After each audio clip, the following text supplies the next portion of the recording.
Mobile silent sir. और sir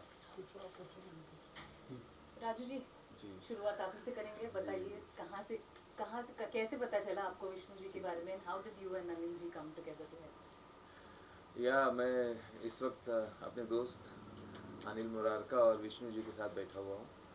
Anil Murarka के बारे में सब लोग जानते ही हैं। दोस्त की वजह से मैं तारीफ़ नहीं कर रहा हूँ, लेकिन ये लोगों की मदद करना, हेल्प करना, ये इनके गुण हैं और ईश्वर ने इनको सिखाया है कि सबकी मदद करें। इनको इसी में आनंद आता है, चाहे वो कोरोना काल में लोगों की मदद करनी हो, अनाथ बच्चों के लिए काम करना हो और गरीब बच्चों की पढ़ाई के काम हो।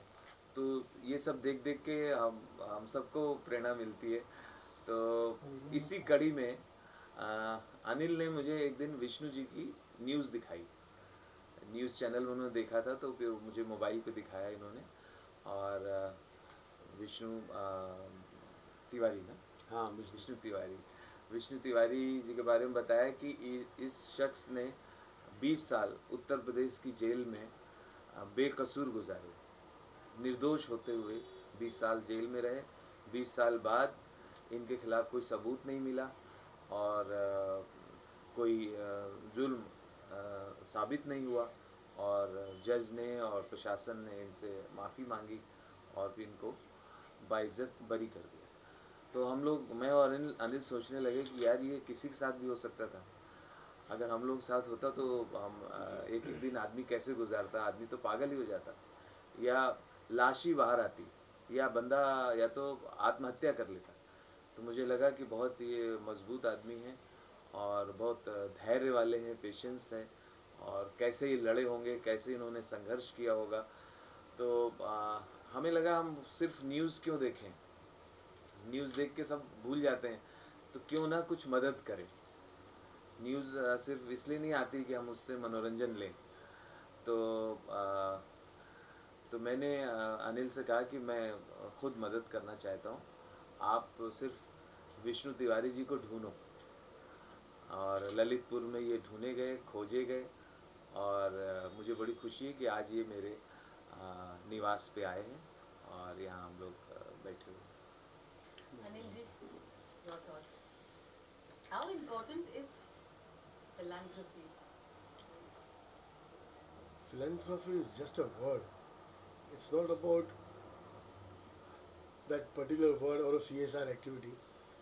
आज हम, मुझे लगता है कि जो भाई ने अभी सबको बताया, ये हमको सबको कहीं ना कहीं, हम चाहें तो सब चीज़ों में जुड़ सकते हैं। इट्स नॉट अबाउट राजू भैया या अनिल मुरारका।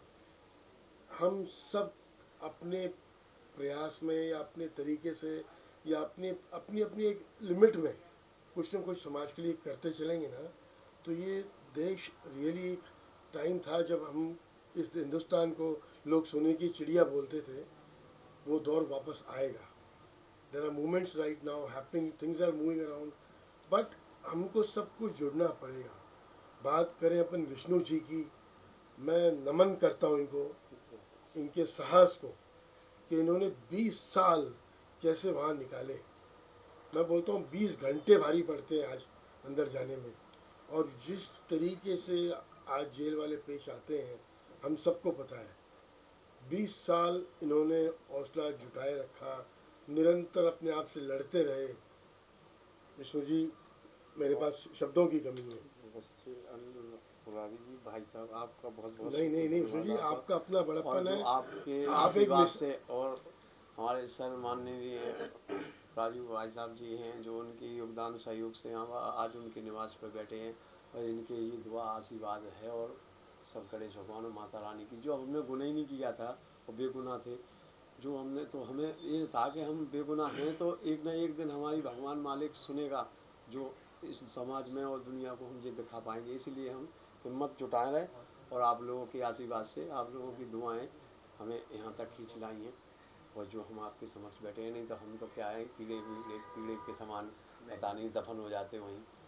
सब ईश्वर का, आप लोगों का ही पुण्य प्रताप रहा। ये केस क्या था, मामला क्या था? मामला सर जी, गाय कब का है, क्या मामला? भाई साहब, सन 2000 का केस है, और दिसंबर का केस था, नवंबर दिसंबर का। तो गाय चराने गए हम, गाय चराते थे, हमारी गाय थी, भैंसें थी, तो हम गाय चराने गए। तो उसकी ज़मीन और जो जिसने केस लगवाया उसकी ज़मीन और हमारी ज़मीन बिल्कुल करीब करीब में ही थी, नहर के किनारे पे। तो वो गाय पड़ गई खेत में, कुमार का महीना था, औरत करते थे, तो वो पड़ गई। तो उन्होंने हमको गाली फाली देने लगे। अब थोड़ा से पड़ गई तो उसमें हमने गलती मानी, हमने कहा ये गलती होगी, शायद बढ़ गई, हो जाता है ऐसा। तो वो कहने लगे नहीं, अब तो हमारे पड़ गई तो पड़ी क्यों, गाली गलौज करने लगे। तो गाली गलौज में थोड़ा सा हमने की गाली ज़्यादा देने में, गाली दो मत, गाली जो कुछ होगा नुकसान बहुत हो। बस इतना ही कुछ हुआ और उन्होंने मतलब मानने की भी कोशिश करी। वो लोग सब इकट्ठे थे, हरिजन थे, जात के मतलब धोबी थे, तो उन लोगों ने मानने का भी प्रयास करा, लेकिन हमने छोड़ के वो हम गायों को और हम चले आए। हमने कहा जी लोग 4-5 लोग हैं, 5, तो हम भग जाए घर आके भी हमने ये देखा कि चलो अभी यहीं तक बात सीमित रहेगी, ख़त्म हो गई, कोई बड़ी बात नहीं थी। तो हमने अपने भाई को मतलब भेज दिया गायों के लिए, और हम गाँव घर से मतलब निकल गए इधर को दूसरी तरफ, खेत तरफ। तो फिर उन लोगों ने पता नहीं क्या सोचा, क्या दिमाग में किसने क्या उनको मतलब वो करा, और वो सुनने जाके रिपोर्ट कर दी। और उसमें ये सोचा उनको पैसा मिला, जिसने भी उनको कहा हो। तो हरिजन एक्ट में अच्छा रुपया मिला, और 376 में बढ़िया रुपया मिला, 1 लाख के करीब रुपया मिल गया। वो समय बहुत गरीबी का था। किसको मिल गया? उस एनडी पार्टी को, मतलब वहाँ जो और जांच करता हो, मतलब जो भी सिस्टम ने, मतलब पुलिस ने उनका जांच कराई, वो जांच कुल वहाँ की थी नहीं, जांच और जगह की दिखाई, वहाँ गवाही बनाया, क्या करा कुछ हमें पता ही नहीं। उस टाइम अगर बात करें, जो पावर थी, सरकार थी, शायद ऐसी की थी, हम नाम लेना नहीं चाहेंगे, किसी को पब्लिसिटी देना नहीं हाँ चाहेंगे, बिल्कुल सर, मतलब कोई भी किसी पे इल्जाम लगा सकता था। नहीं भाई साहब सही कह रहे हैं। अगर आज आपकी हेल्प करते हैं राजू श्रीवास्तव, रेनू मुरारका जी, लेकिन ये हाँ। पैसा आपकी वो जिंदगी नहीं दे सकता, आपकी वो जो जवानी आपने खत्म कर दी, ठीक बात। सही कह रहे हैं भाई ये साहब, आपको वो आगे नहीं दे जीने का सकता, मौका दे लेकिन सकता, तो पीछे जो चीज चला गया, खत्म हो गया आपके परिवार, ये सब चीजें, हाँ वो जी, क्या नोट कराएगा? माँ और हमारे पिताजी को मतलब अटैक पड़ गया इसी केस में, और 2 भाई भी अटैक पड़ गए इसी में, नहीं खत्म रहे। हो गए। नहीं, 4 लोगों की सारी मौत हो गई तो अटैक से। और ज़मीन जायगा जो थी वो सब वकीलों में ही चली गई, और पता नहीं क्या रहा सिस्टम के, मतलब करवाने में विफल रहे, या पैरवी की कमी रही। घर है? हाँ, घर भी बिल्कुल सर जी बिल्कुल ध्वस्त हो गया, कुछ नहीं बचा। पन्नी डाल के और समझो वहाँ एक चारपाई बिछा रखी, और वहाँ लेटते हैं सर जी, बिल्कुल पूरा बिल्कुल। आपके परिवार में कौन कौन है? एक मझले हमारे मझले भाई हैं, एक हमसे छोटा है, उसकी शादी नहीं हुई और हमारी भी शादी नहीं हुई थी, और बस वो मजदूरी करने इंदौर चले गए। तो उनने अपना जीवन अपना वहाँ 2 बच्चे भी हैं उनके, और अपना वहाँ जीवन बिताया। कभी और आपने इस बारे में सोचा कि इसके ऊपर वकील करने के तो पैसे होंगे नहीं, जब आपने बताया काफ़ी माली हालत थी आपकी? नहीं, ज़मीन बिकी भाई साहब, ज़मीन बेच के, और मतलब केस लड़ा, जब वकील करे, सब कुछ हुआ, लेकिन कुछ भी नहीं हो पाया। हाई कोर्ट से तो कहीं हुआ ही नहीं है। अपील भी करवाई, अपील भी हुई, सब काम हुए, लेकिन बाद में ये हुआ कि मतलब पिताजी जो पैरवी कर रहे थे उन्हीं ने वकील करे थे, तो उन्हीं को ही फालिश मार गई। फिर थोड़ी सी फालिश मार गई, फिर उन्हें 2013 में अटैक पड़ गया 8 अगस्त को। फिर बस थोड़े दिन बाद माता राम भी, मतलब पिताजी मतलब एक भैया और माता राम भी चली गई अटैक ही में। वो भी बेचारी मतलब यूँ ही रही कि बैठ के वैसी बैठी थी, और बस यूँ ही पता चला कि बाद में भाई आया छोटा वाला, तो उसने देखा तो मतलब ख़त्म। कितने दिन आपने कारावास में काटे? 20 मतलब 19 पूरी 20 वर्ष हो गई, लेकिन कुछ बीच में मतलब जो छूट गए थे हम। 2000 का केस था, 2001 में हम छूट के आए, बस वो जीवन पूरा 20 साल 19 साल कुछ का मतलब जो लगातार रहा, और बाकी 6 महीना पहले का रहा, तो वो पूरी 20 साल का हिसाब रहा। आप तीनों से क्वेश्चन है कि आपको लगता है कि जो इंडिया की गवर्नमेंट है या जो कानून व्यवस्था है उसमें सुधार होनी चाहिए? बिल्कुल ठीक है, बिल्कुल सही कह रही है। मुझे लगता है कि वो जो इन्वेस्टिगेशन ऑफिसर थे उन्होंने जांच ठीक से किया नहीं, या वो पुलिस अधिकारी दूसरी पार्टी से मिल गए, या किसी ने ब्राइब इसमें खा लिया, पैसे खा लिए, ऐसे कुछ यहाँ पर नज़र आ रहा है, क्योंकि ये बता रहे हैं कि ये निर्दोष हैं और इनकी कोई गलती नहीं है, बेकसूर है। तो ज़रूर या तो जांच ठीक से नहीं की गई है, या इसमें कुछ या तो वो पावरफुल रहे होंगे दूसरी पार्टी, और मुझे लगता है उन लोगों को भी सज़ा मिलनी चाहिए जिन्होंने गलत पेपर बनवाए, गलत साक्ष्य जुटाया। तो मुझे तो फिल्म याद आ गई अंधा कानून। उसमें 20 साल बेगुनाही पे सज़ा काटते हैं अमिताभ बच्चन, और लेकिन वो तो फिल्म थी। बाद में वो थैला लेके गाना गाते हुए निकला है जेल से बाहर। तो ये तो असलियत है, एक एक दिन कैसे काटा होगा इन्होंने। तो मैंने वीडियो में देखा कि आपको वहाँ खाना आपसे बनाया, आपको खाना बनाने की प्रैक्टिस हो गई है।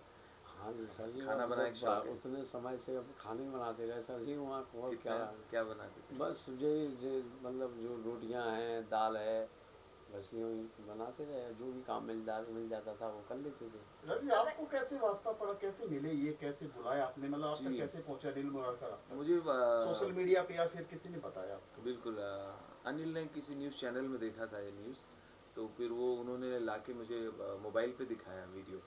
तो तब मैंने इनको जेल से उसमें निकलते हुए देखा, मैंने जेल से बाहर निकल रहे हैं, हाँ, और सर जी, एक बिल्कुल। मीडिया पर्सन इनसे पूछ रहा है और ये सब बता रहे हैं कि हमें तो कोई लेने नहीं आया, क्योंकि पिताजी भी ख़त्म हो गए, भाई भी ख़त्म हो गया। फिर ये घर पहुंचते हैं तो अपना गिरा हुआ घर देखते हैं ध्वस्त, फिर सर पकड़ के बैठ जाते हैं। तो ये दृश्य जब मुझे अनिल ने दिखाया, तो तब मेरे अंदर ये ऐसा हुआ कि ये कोई इंटरटेनमेंट सीन तो देखा नहीं है मैंने, तो इस पे हम क्या वर्क कर सकते हैं। तो ये हुआ बीइंग गवर्नमेंट पार्ट। मैं अब उत्तर प्रदेश सरकार में हूँ, तो मैंने कहा कि मैं अपने मुख्यमंत्री जी को ज़रूर ये किस्सा बताऊंगा और उनसे निवेदन करूंगा अगर इनको कोई हेल्प हो जाए, may be financial, may be नौकरी या ज़मीन इनको दी जाए।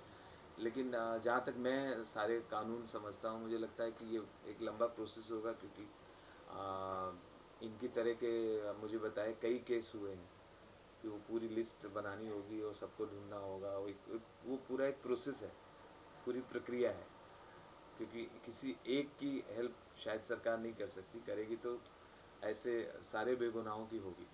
तो हमने कहा वो पेपर वर्क होता रहेगा, वो बात चलती रहेगी। तो लेकिन मैंने कहा कि मैं अपनी तरफ से स्वेच्छा से मैं कुछ आपको एक आर्थिक बहुत छोटा से हाँ। मदद करना चाहता हूँ। हम्म। तो क्योंकि आपका मैंने वीडियो देखा, उसमें आप रोज़ 3000 रोटियाँ बनाते थे। हाँ सर जी, हाँ, बिल्कुल बनाते तो थे। आप एक छोटा सा ढाबा खोलने का ट्राई हाँ करिए बिल्कुल, आपका ललितपुर में। योगदान समर्थन। अनिल, मैं आपके परमिशन से हाँ, एक छोटा सा और अनिल जी का भी भाई साहब का सहयोग और समर्थन है।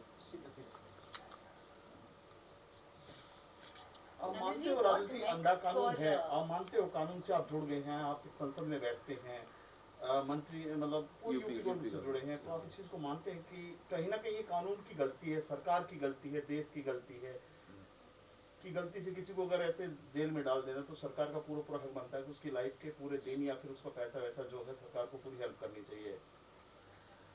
मैं मानता हूँ कि कई बार बेगुनाह फंस जाते हैं, और ये तभी होता है कोई जांच की ढिलाई से होता है, या कई बार पुलिस बराबर अपना काम नहीं करती। तो ये टाइट करने की ज़रूरत है और इसे दुरुस्त करने की आवश्यकता है, और मैं तो चाहूँगा कि सरकार भी मदद करे। इसके ऊपर अनिल क्या जी, what सर? next for, आप इस आगे क्या प्लान कर रहे हैं? ये तो पहले पहला आपका पड़ाव। सवाल का एक जवाब जी। देना चाहूँगा। सिस्टम की गलती ज़रूर कहीं ना कहीं